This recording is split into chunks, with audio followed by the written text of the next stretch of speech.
Il avait été donné à Paul une écharpe dans la chair, un ange de Satan pour le souffleter. 1 Corinthiens 12, 7. Savons-nous ce que signifie avoir une écharpe dans la chair et un ange de Satan qui nous soufflette sans cesse? Paul nous dit qu'il a apporté cela 3 fois, Seigneur. Mais je pense qu'il a voulu dire, j'ai prié le Seigneur d'enlever cette écharde encore et encore. J'ai supplié le Seigneur d'enlever cette écharde et de détruire ce messager de Satan. Mais il m'a dit, ma grâce te suffit, car ma force s'accomplit dans la faiblesse. 2 Corinthiens 12, 9. C'est une étrange souveraineté et une étrange providence de Dieu.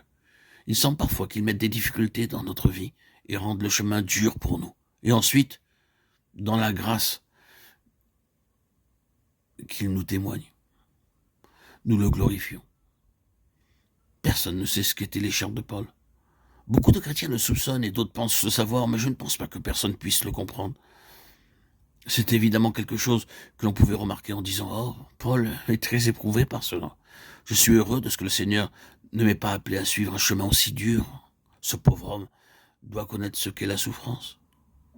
Mais combien merveilleuse est la grâce du Seigneur en lui. Remarquez son esprit victorieux. » Et Paul dit « Et elle glorifiait Dieu à mon sujet. » Galates 1, 24. Oui, afin que le Seigneur soit révélé, l'Église est une Église qui doit souffrir. Cette épouse du Seigneur est une épouse qui souffre. Mais la révélation de sa grâce est quelque chose de merveilleux. Qu'en est-il ensuite de son accroissement par l'Église?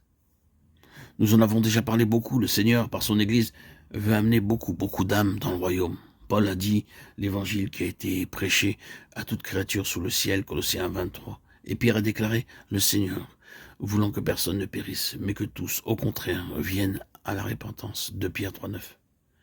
Le Seigneur veut que tous les hommes soient sauvés. Il n'a jamais demandé à son Église d'aller en chercher un ici et l'autre là, en disant « vous êtes les élus, sortez et laissez les autres ». Non, il a dit « prêchez l'évangile à toutes les nations ». Il aura soin de la suite. C'est la mission universelle du Nouvel Israël. Mais ne considérons pas simplement d'une manière générale, courbons-nous le matin pour faire de cela notre devoir personnel, pour voir si, d'une manière ou de l'autre, nous pouvons amener des âmes dans le royaume. Après avoir dit tout cela, il nous a unis à lui pour que nous soyons ses compagnons.